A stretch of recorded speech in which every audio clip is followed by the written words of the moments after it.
Bismillahirrahmanirrahim. Welcome back to the Chemistry for Doctors. Lecture से रेयू वजीर the leaders coaching academy बना। आज जो एक बार फिर मैं हाजिर हूँ from the chemistry of doctors और आज जो मेरा टॉपिक है आइसोमेरिज्म पे और ये क्या है, ये पार्ट 2 है। पार्ट 1 में कर चुका हूँ। पार्ट 1 में मैंने तकरीबन जो 3 किस्म का आइसोमेरिज्म है, स्ट्रक्चर, फंक्शन, इसी तरह पोजीशन आइसोमेरिज्म, तकरीबन ये 6 आइसोमेरिज्म, इस पे मैंने एक वीडियो बना ली है। ये तकरीबन मैं अपलोड कर चुका हूँ। लेकिन आज जो लेक्चर 2 या पार्ट 2 में मेरा जो टॉपिक है आइसोमेरिज्म पे, वो सिर्फ और सिर्फ मेटामेरिज्म और साथ साथ टॉटोमेरिज्म है। कि मेटामेरिज्म का क्या मतलब है और टॉटोमेरिज्म का क्या मतलब है, इनके दरमियान फर्क क्या है, आज मैं ये बताने जा रहा हूँ। लेकिन डियर, सबसे पहले ये नोट कर लें कि व्हाट मीन मेटामेरिज्म का क्या मतलब है। मेटामेरिज्म किसे कहते हैं? मेटामेरिज्म हर उस आइसोमेरिज्म को कहते हैं and which the functional group is present in the metal position of the chain. बात नोट कर लें कि मेटामेरिज्म हर उस आइसोमेरिज्म को कहते हैं जो कि ऐसे मॉलिक्यूल में होता है जिसमें फंक्शनल ग्रुप कहाँ पे मौजूद हो, सिर्फ मेटल पोजीशन ही पे मौजूद है। कहाँ पे मौजूद है? मेटल पोजीशन पे मौजूद है। लेकिन नोट कर ले कि यहाँ पे जो nature of the functional group होता है, nature of the functional group will not be change. बात नोट कर ले कि यहाँ पे इसी में जो फंक्शनल ग्रुप की जो नेचर होती है, that remain the same. Nature of the functional group remain the same, ये सेम रहता है। मींस का फंक्शनल ग्रुप चेंज नहीं होता, हाँ पोजीशन चेंज हो जाती है। हाँ पोजीशन चेंज हो जाती है, फंक्शनल ग्रुप वैसा का वैसा रहता है। अगर फंक्शनल ग्रुप चेंज नहीं होता, इसका मतलब यह है कि मॉलिक्यूल का जो ताल्लुक है, कंपाउंड का जो ताल्लुक है, वो एक ही होमोलोगस सीरीज के साथ होता है। यानी मेटामेरिज्म में मॉलिक्यूल का ताल्लुक एक ही होमोलोगस सीरीज के साथ होता है। इस तरह किस में होते हैं? For example that is carbonyl compound, इस कार्बोनाइल कंपाउंड में मेटामेरिज्म होता है। या ईथर है, that is called as ether में मेटामेरिज्म होता है। इसी तरह एमाइन, NH इंटो NH दोनों साइड पे जो एमाइन होते हैं, इसमें क्या होता है? मेटामेरिज्म होता है। या एमाइड, जब हम एमाइड की बात कर ले तो इसमें मेटामेरिज्म होता है। इस तरह यहाँ पे अगर हम कर ले कि ईस्टर की बात कर ले, ईस्टर, तो ईस्टर में भी मेटामेरिज्म होता है। ईस्टर में भी क्या होता है? मेटामेरिज्म इस ईस्टर में क्या होता है? किस तरह? फॉर एग्जांपल यहाँ पे मैं मुख्तलिफ मिसालें लेता हूँ। फॉर एग्जांपल यहाँ पे CH3CH2 CH3CH2 into O into CH3, मेरे पास एक ईथर है, लेकिन दूसरे ईथर में यू बना देता हूँ 1 2 3 4 कार्बन है और ये एक है। लेकिन अगर हम यहाँ पे करते हैं 1 2 3 4 कार्बन है और एक ऑक्सीजन है, लेकिन यहाँ पे फर्क कौन सा है? फर्क क्या है? किसी ऑक्सीजन के साथ एक तरफ पे का CH3 है, लेकिन इसी मॉलिक्यूल में एक तरफ पे CH2CH3 है। लेकिन अगर हम यहाँ पे देख ले, इसी में CH3CH इंटो OCH3 है। मतलब यह है कि ये तीनों, ये जो होता है 1 है और ये स्ट्रक्चर जो है ये 2 है और ये स्ट्रक्चर जो है ये 3 है। ये तीनों के तीनों क्या है? That is metamers to each other. ये तीनों के तीनों एक दूसरे के मेटामर्स कहलाते हैं। That is called metamers. देख लें कि तीनों के तीनों यहाँ पे भी Easter, that is also Easter, that is also Easter. तीनों के तीनों मॉलिक्यूल, तीनों के तीनों कंपाउंड क्या है? That is Easter. ये मेरे पास ईस्टर है, तीनों के तीनों ईस्टर है। लेकिन क्या है? पोजीशन, ये बात नोट कर, फंक्शनल ग्रुप की पोजीशन क्या है? मेटल पोजीशन पे, और साथ साथ nature of the functional group भी चेंज नहीं है। अगर ये भी चेंज नहीं है, नेचर भी सेम है, इट मींस कि सो दैट इज मेटामर। ये तीनों के तीनों कंपाउंड, तीनों के तीनों मॉलिक्यूल एक दूसरे के मेटामर होते हैं। इस तरह अगर यहाँ पे फॉर एग्जांपल यहाँ पे हम ईस्टर की बात करते हैं, दैट इज द ईस्टर।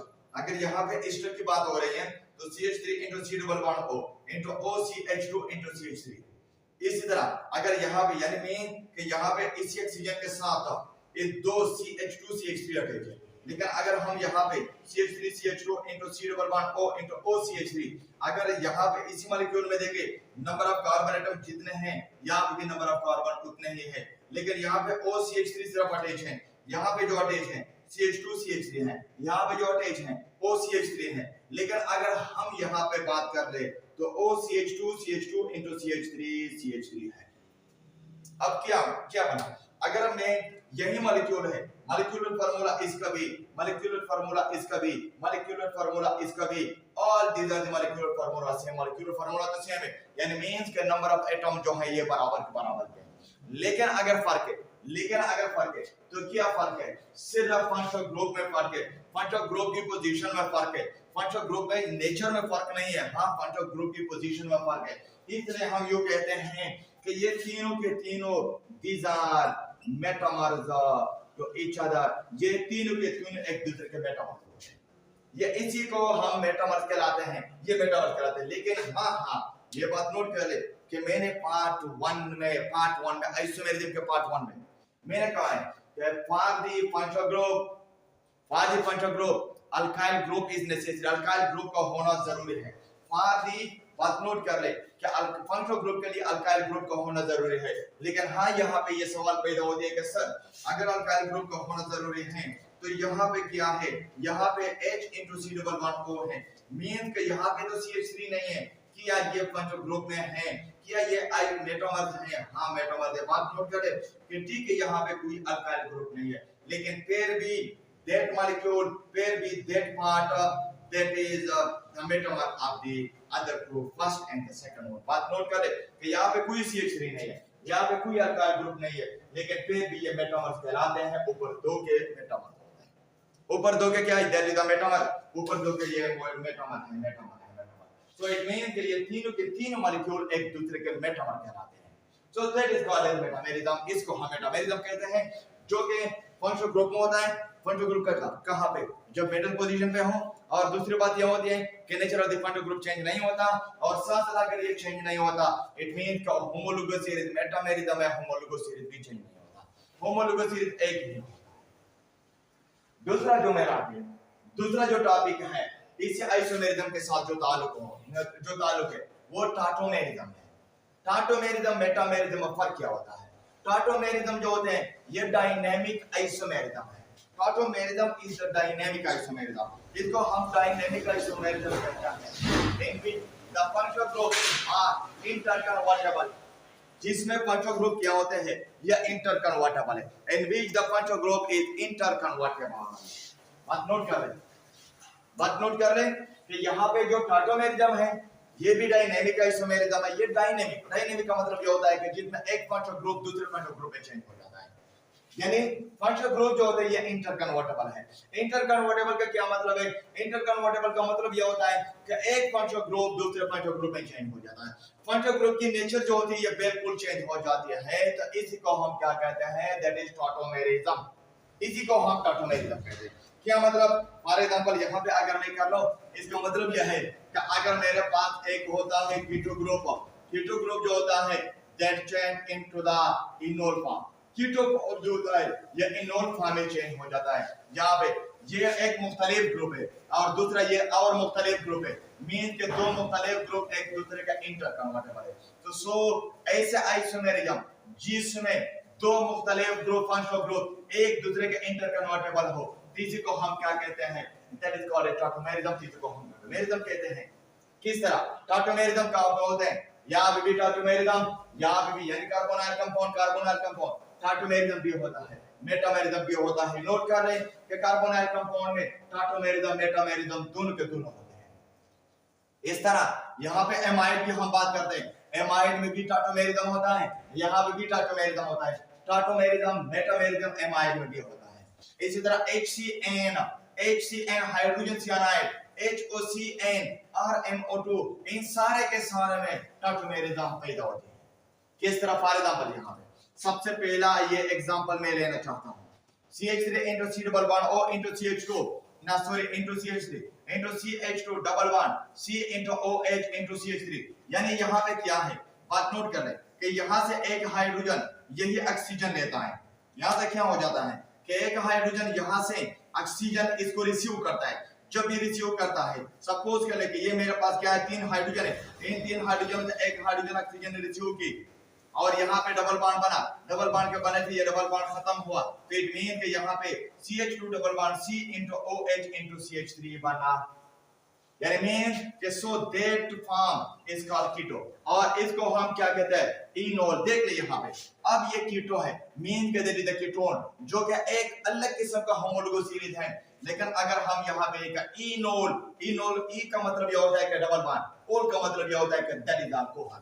यहाँ पे ओल है, फंक्शनल ग्रुप इज द ओल, लेकिन यहाँ पे functional group is the ketonic functional group. Means के दो ऐसे ग्रुप हैं जो कि दोनों के दोनों ग्रुप के नेचर जो होती है मुख्तलिफ है। मींस के दोनों का ताल्लुक जो होता है ये मुख्तलिफ होमोलोगस सीरीज के साथ है। लेकिन अगर हम यहाँ पे बात कर लें, अगर मैं यहाँ पे आऊँ ना, तो यहाँ पे देख ले दैट इज अल्डिहाइड, लेकिन यहाँ पे अगर हम देख ले that is also the enol form. Aldehyde की भी ये कीटो फॉर्म है, that is the keto form. लेकिन यहाँ पे अगर हम देख ले again that is the enol, किस तरह कि यहाँ से फिर एक हाइड्रोजन यहाँ पे आया और यहाँ पे डबल बॉन्ड बना, ये डबल बॉन्ड यहाँ पे आया, अब यहाँ पे इनोल बना, मीन का एक ऐसा अल्कोहल बना जहाँ पे जहाँ पे डबल बॉन्ड है, कार्बन कार्बन डबल बॉन्ड, एक ऐसा अल्कोहल बना। अब that is the keto, mean का कार्बोनाइल कंपाउंड है, लेकिन ये क्या है दैट इज अल्कोहल, ये मेरे पास अल्कोहल है। मीन का अब यहाँ पे एसिड और साथ साथ बेस की मौजूदगी में होता है, ये कंडीशन है। हाँ ये बात नोट कर ले कि कंडीशन क्या है टाटोमेरिज्म के लिए मेरे पास 3 कंडीशन है। ये 3 कंडीशन को याद रखना। कौन कौन से कंडीशन है?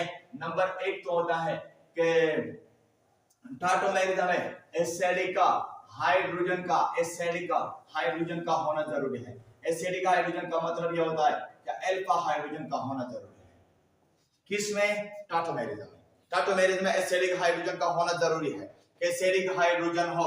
और दूसरी बात यह होती है कि टाटोमेरिज्म में जो इनोल फॉर्म होता है, enol form is the more acidic one, ये मोर एसिडिक होता है। और तीसरी जो कंडीशन है वो यो है कि एसिड का होना जरूरी है या बेस का होना जरूरी है। यानी जब भी टाटोमेरिज्म होगी एसिड और बेस की मौजूदगी में होगी, जब भी टाटोमेरिज्म होगी एसिड या बेस की मौजूदगी में होगी। एसिड और बेस की मौजूदगी के बगैर क्या होते हैं? ये टाटोमेरिज्म नहीं होते। यानी मेरे पास 3 अहम पॉइंट्स मैंने बता दिए।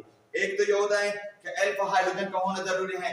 अल्फा हाइड्रोजन का मतलब ये होता है कि एक ऐसा हाइड्रोजन हो जो कि next to the functional group carbon के साथ अटैच हो, इसको हम क्या कहते हैं? अल्फा हाइड्रोजन कहते हैं। और दूसरी बात ये होती है कि एसिड और बेस का होना जरूरी है। और तीसरा जो अहम पॉइंट है, ये बात नोट कर ले कि जो इनोल होता है that is the more acidic, ये मोर एसिडिक होता है। अब यहाँ पे अगर हम देख लें सो दे इनोल फॉर्म इजी हाइड्रोजन को हम एसिडिक हाइड्रोजन कहते हैं। सपोज करें इसी को हम क्या कहते हैं? अल्फा हाइड्रोजन या एसिडिक हाइड्रोजन। ये भी क्या है? That is the alpha hydrogen या एसिडिक हाइड्रोजन। ये क्या है? That is the alpha hydrogen, लेकिन नॉट दैट वन, ये नहीं है। ये hydrogen is not the alpha hydrogen, not the acidic hydrogen. क्यों? वजह क्या है? क्योंकि एसिडिक हाइड्रोजन वो हाइड्रोजन होता है या अल्फा हाइड्रोजन वो हाइड्रोजन होता है जो next to the functional group carbon के साथ अटैच हो। इट मीन कि अल्फा हाइड्रोजन ये है लेकिन ये नहीं है। अब नेक्स्ट एग्जांपल की तरफ हम आते हैं। फॉर एग्जांपल ये मेरे पास एक कीटोन है, ये डाइकीटोन है, डाइओन है। तो फिर अगर डाइओन है तो एसिडिक बेस और एसिड का होना जरूरी है। एसिड और बेस का होना क्या है? ये जरूरी है। अगर जरूरी है तो फिर that ketone will be changed into enol form. ये उसका इनोल फॉर्म हुआ, ये इसका कीटोन फॉर्म हुआ। क्या इनोल फॉर्म किस तरह बनता है? यानी मींस कि यहां से एक हाइड्रोजन इस तरह आके दैट इज हाइड्रोजन, यानी मेरा मतलब यह है कि अगर ये बनता है यहाँ पे भी एक हाइड्रोजन है, यहाँ पे भी एक हाइड्रोजन है, ये हाइड्रोजन ये बॉन्ड यहाँ पे आके डबल बॉन्ड, और ऑक्सीजन जो होता है ये डबल बॉन्ड यहाँ पे ये इसको क्या करता है? इसको लेता है। फिर यहाँ पे जो डबल बॉन्ड सिंगल बॉन्ड यहाँ पे डबल बॉन्ड बना के, और ऑक्सीजन जो होता है ये डबल बॉन्ड यहाँ पे आके फिर ये इस हाइड्रोजन को लेता है। मींस का इस तरह का इनोल फॉर्म मुझे बनेगा। So that is the keto form, that is the enol form. So these two are tautomers to each other. ये दो एक दूसरे के tautomers हैं। इस तरह अगर हम यहाँ पे यू करते हैं, इसी को लेते हैं in the presence of acid, in the presence of base, अगर base और acid की मौजूदगी हम लेते हैं तो फिर so that is the keto form and that is the enol form. ये मेरे पास keto हो गया, ये मेरे पास enol है। कहा किस तरह बनता है कि यहाँ पे भी एक हाइड्रोजन होता है, यहाँ पे भी एक हाइड्रोजन होता है, यहाँ पे भी एक हाइड्रोजन होता है। अगर होते हैं तो फिर इस तरह एक हाइड्रोजन यहाँ इसी तरह बिल्कुल आके इसी तरह आके यहाँ पे ट्रिपल बॉन्ड या सॉरी डबल बॉन्ड बनते हैं, लेकिन कितने डबल बॉन्ड बनते हैं? 3 डबल बॉन्ड बनते हैं। कितने डबल बॉन्ड बने? 3 double bond. So that's two molecule is tautomer to each other. इसका मतलब यह है कि ये दो मॉलिक्यूल जो होते हैं ये टाटोमर है एक दूसरे के।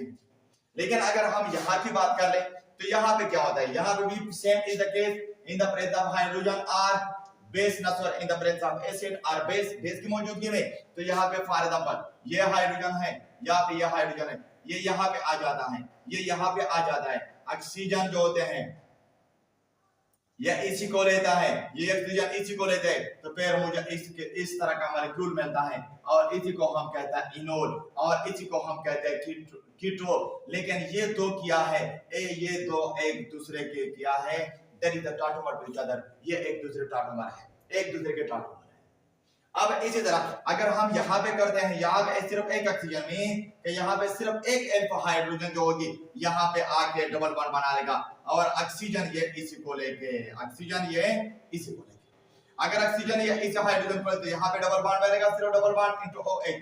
अब ये बना that is the keto form and that is the enol form. अब ये दो जो होते हैं that is tautomer to each other, ये एक दूसरे के क्या है? ये अगर यहाँ पे पेयर में एमाइड को ले लो, that is the amide CH3 into C double bond O into NH2, CH3 into C into OH into double bond NH। लेकिन ये बात नोट कर ले कि यहाँ पे एसिड का होना और साथ साथ बेस का होना जरूरी है, एसिड का होना और बेस का होना जरूरी है। लेकिन एक बात है कि यहाँ पे जो हाइड्रोजन है CH3 वाला जो हाइड्रोजन है यहाँ पे मैंने यहाँ पे नहीं लाया, लेकिन जो हाइड्रोजन NH2 के साथ अटैच है वही हाइड्रोजन इस ऑक्सीजन के साथ आया, इस ऑक्सीजन के पास आया। अब ऐसा क्यों है? ये इसलिए बात नोट कर ले, ये इसलिए क्योंकि NH2 वाला जो हाइड्रोजन है that is more acidic then CH3। बात नोट कर ले कि यहाँ पे क्यों हुआ, ये हाइड्रोजन यहाँ पे क्यों आया। ये हाइड्रोजन सवाल यहाँ पे होता है कि NH2 वाला हाइड्रोजन यहाँ ऑक्सीजन के पास क्यों आया। ये इसलिए क्योंकि NH2 जो होता है, NH2 के पास जो हाइड्रोजन है that is more acidic then the hydrogen of CH3। यानी ये जो हाइड्रोजन है NH2 वाला दैट इज मोर एसिडिक है, दैट इज क्या है? मोर एसिडिक है। मोर एसिडिक होने की वजह से ये हाइड्रोजन इस ऑक्सीजन के पास आया, लेकिन CH3 वाला नहीं आता। क्यों नहीं आता? क्योंकि इसकी acidity as compare to the NH2 ये क्या है? ये कम है। इस तरह अगर हम HCN की बात करते हैं तो HCN ये मेरे पास क्या है? HNC। ये दो भी आपस में क्या है? That is tautomer to each other, एक दूसरे के टाटोमर है। लेकिन नोट कर ले कि ये कभी भी फंक्शनल ग्रुप नहीं हो सकते, ये कभी भी फंक्शनल ग्रुप नहीं हो सकते। हाँ टाटोमर एक दूसरे का हो सकता है। इस तरह अगर हम कर ले, ये मेरे पास एक मॉलिक्यूल है, ये वाला ये मेरे पास एक मॉलिक्यूल है, दूसरा ये मेरे पास एक मॉलिक्यूल है। क्या इसके भी टाटोमर बनते हैं? यस। अगर यहाँ पे टाटोमर बनते तो किस तरह? फॉर एग्जांपल यहाँ पे हाइड्रोजन है, ये हाइड्रोजन यहाँ पे आके, ये यहाँ पे आके और यही ऑक्सीजन इस हाइड्रोजन को लेके मेरे पास एक ऐसा इनोल फॉर्म बनता है जो कि यह है। यानी यहाँ पे भी इनोल फॉर्म बनता है। लेकिन हाँ देख ले, नोट कर ले। लेकिन अगर फॉर एग्जांपल मैं इसी की बात कर लो, फॉर एग्जांपल लेकिन अगर मैं यहाँ पे इसी की बात कर लो C डबल बॉन्ड O, इस तरह का बात कर इसी तरह की बात कर लो, सॉरी इसी तरह फॉर एग्जांपल। लेकिन बात नोट कर ले कि यहाँ पे क्या यहाँ पे भी आइसोमेरिज्म यानी सॉरी टाटोमेरिज्म होता है कि नहीं होता? कौन से में? ऐसे इसमें double bond O into O। यहाँ पे अगर हम करते हैं यहाँ पे तो फिर फॉर एग्जांपल यहाँ पे मैंने एसिड डाला, यहाँ पे मैंने बेस डाला, तो फिर मुझे क्या बनता है? देख ले यहाँ पे डबल बॉन्ड, यहाँ पे डबल बॉन्ड, यहाँ पे OH बनता है।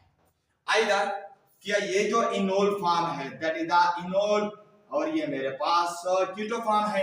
अब ये बताना जरूरी है कि क्या आइदर इसी तरह का टाटोमर बनते हैं, यानी इसका मेरा मतलब यह है कि आया इसका जो टाटोमर इस कीटो फॉर्म का इनोल फॉर्म बनता है? कभी नहीं बनेगा। बात नोट कर, क्यों? क्योंकि यहाँ पे तो डबल बॉन्ड है, ये मेरे पास तो यहाँ पे तो डबल बॉन्ड है। लेकिन अगर इसकी मैं इनोल फॉर्म बना देता हूं तो यहाँ पे इनोल फॉर्म तो यू बनेगा। लेकिन अब यहाँ पे देखिए डबल बॉन्ड, दो कार्बन आपस में यू अटैच है कि दोनों ने डबल बॉन्ड बना दिया। यहाँ पे दो कार्बन ऐसे अटैच हैं, ये भी डबल बॉन्ड ये भी डबल बॉन्ड, मीन कि दोनों डबल बॉन्ड एक दूसरे के साथ अटैच हैं, जिसकी वजह से ये जो मॉलिक्यूल है दैट इज हाईली अनस्टेबल, इसकी अनस्टेबिलिटी बहुत ज्यादा है, ये हाईली अनस्टेबल है। हाईली अनस्टेबिलिटी की वजह से ये कभी भी इनोल फॉर्म नहीं बनाएगा। लेकिन अगर ये मॉलिक्यूल पाया जाता है हमेशा के लिए कीटो फॉर्म में ही होगा, ये हमेशा के लिए कीटो फॉर्म में ही होगा। कौन सा? ये वाला। हाँ, यू हो सकता है कि ये वाला जो होता है ये मुझे इनोल फॉर्म दे रहा है, ये वाला, यानी मीन का अगर यहाँ पे डबल बॉन्ड ना हो, लेकिन अगर यहाँ पे डबल बॉन्ड हमने ले आया तो फिर ये इनोल फॉर्म नहीं दे सकता, due to the high instability, due to the less stability की वजह से। किसकी वजह से? लेस स्टेबिलिटी की वजह से। That is the main difference between the metamorph as well as tautomerism. उम्मीद है कि आप लोगों को समझ आ गई होंगी। Thank you once again।